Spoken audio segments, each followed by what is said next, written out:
I have greater concerns about the 6-week abortion ban. Tell me about that. I think if he made it clear that he's a states' rights person and that he's not looking to kind of pass a national law in this regard, I would be less concerned.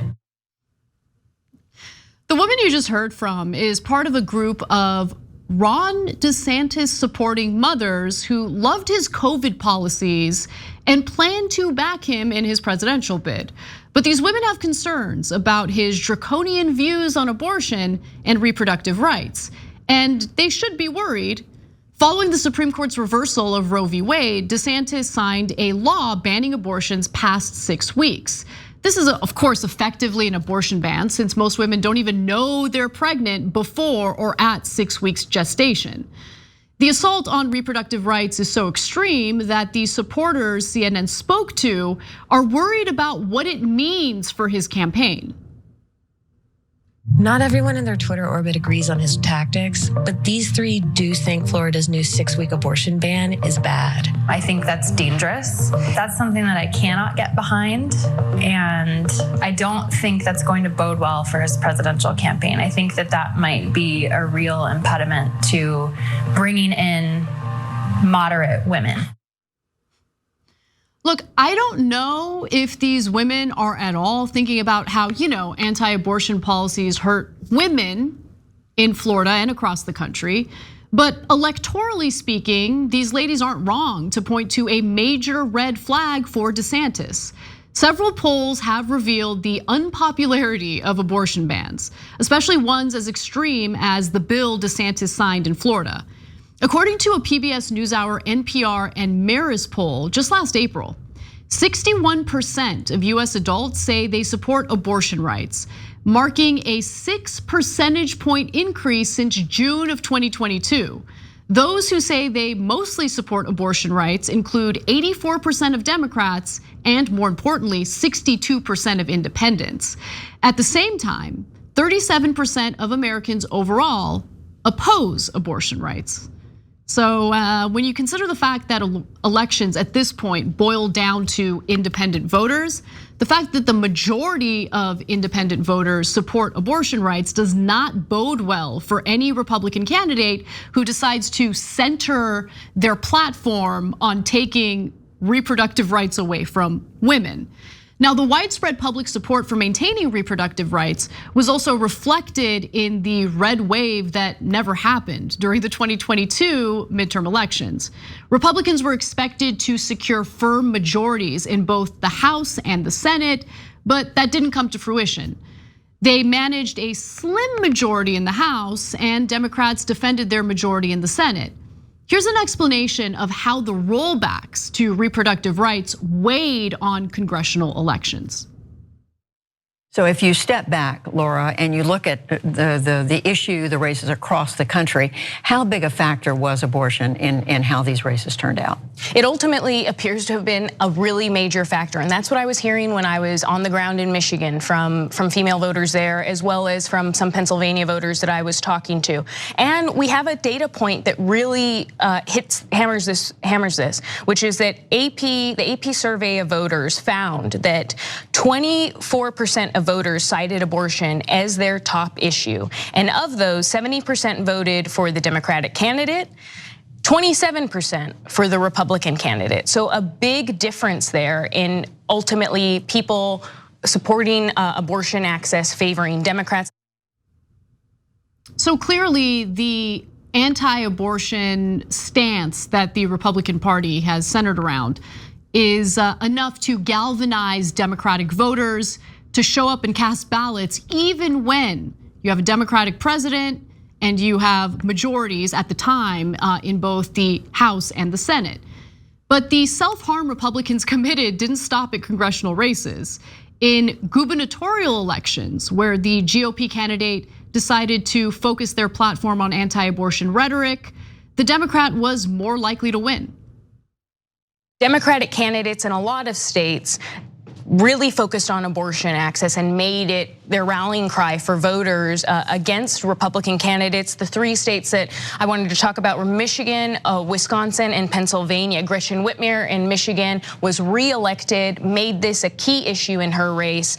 And then Tony Evers in Wisconsin was reelected, and he again also was very focused on abortion, particularly with the prospect of GOP, with a very strong GOP state legislature there. And then Josh Shapiro in Pennsylvania, a new governor-elect there in Pennsylvania, and he very much was focused on reproductive rights. He opposed his Republican opponent, who is actually very much in favor of really severe restriction on abortion access there.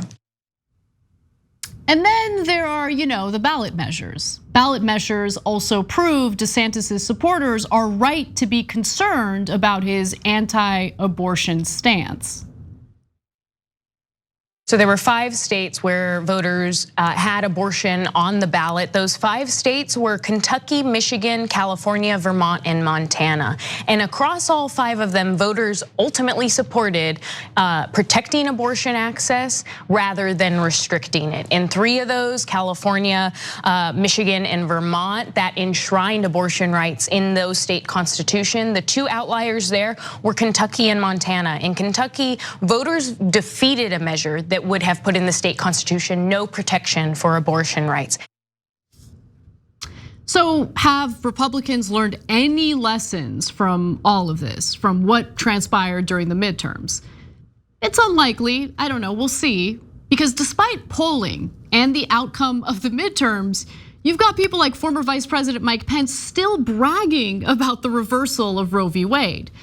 Trump loves to point to how his conservative Supreme Court nominees got the job done in crushing women's reproductive rights across the country.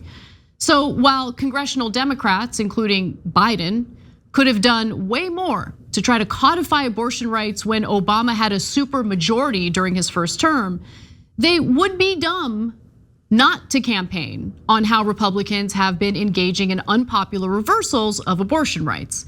But this is also a lesson to anyone who thinks your political side should promote the extreme and unpopular policies, even if the polling isn't on your side. There's a political price to pay for it. In the meantime, conservatives seem to have moved on to spreading misinformation on birth control pills.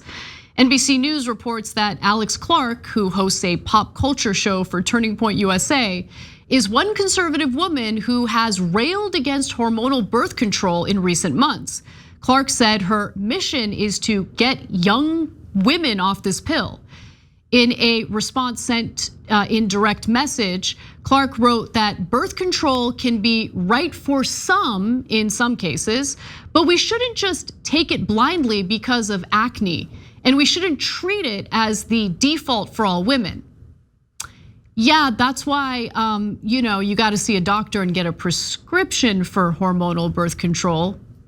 But anyway, so what is Clark saying about the pill exactly that spreads misinformation? Well, many videos point to a 2018 study that found an association between taking hormonal birth control and suicide attempts and suicide in women in Denmark. But researchers and physicians who have cited the study have urged patients not to stop using hormonal birth control. Rather, healthcare experts have said that doctors should discuss any potential mood effects of the medication with patients, as other studies have contradicted the 2018 study. And pregnancy can also have mood side effects. But Clark isn't the only one spreading propaganda meant to scare people about the birth control pill or hormonal birth control overall. There's Ashley St. Clair, who has more than 675,000 Twitter followers. She tweeted, quote, "Did you know the birth control pill increases risk of suicide and suicidal ideations?" Can we stop fear-mongering about suicide to make your political point? I'd really appreciate that, thanks. Now in June, Elon Musk liked one of her anti-birth control tweets, making matters worse for women who wish to make decisions about their own bodies without government interference. The social media trend of attacking birth control has also coincided with legal and legislative efforts targeting birth control access, most notably emergency contraceptives. In response to the Supreme Court's ruling that revoked the constitutional right to an abortion, Justice Clarence Thomas wrote that the court, quote, should reconsider other decisions, including those codifying the right to contraceptive access. The conservative influencers claim that basically they're claiming that other birth control measures could be used. That's what they're promoting. One that Peter Thiel apparently has some business interests in happens to be one of them. So several of the female conservative influencers write for and share articles from Evie Magazine, which is a media company whose founder also created a cycle tracking startup called 28 by Evie. Conservative billionaire tech titan Peter Thiel has invested in the startup and more recently in fertility companies targeting international markets. And during her interview, St. Clair also suggested that women should be taught to track their cycles as an alternative to medication birth control. I would say that she should allow women to make decisions about birth control themselves by consulting with doctors, by getting a prescription. And look, just to steel man the argument, it is true that some hormonal birth control has serious side effects for some women.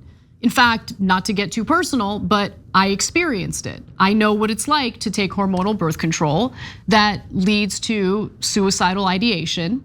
But as soon as you experience it, you talk to your doctor, you get off the birth control pill and you look for other options. That is a personal decision, an intimate decision that should be made between a woman and her doctor. It isn't a decision that should be made on behalf of women by either the government or conservative influencers on Turning Point USA.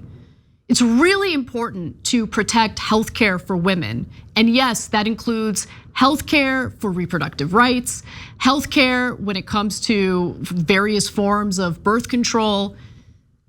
Chipping away at that not only is incredibly unpopular for the Republican Party, even though they continue pursuing it, but it's incredibly cruel to push for big government policies that honestly interfere way too much with the health care that women need. Thanks for watching The Young Turks, really appreciate it. Another way to show support is through YouTube memberships. You'll get to interact with us more. There's live chat emojis, badges.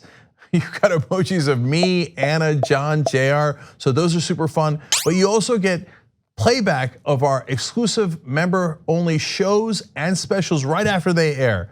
So all of that, all you gotta do is click that join button right underneath the video. Thank you.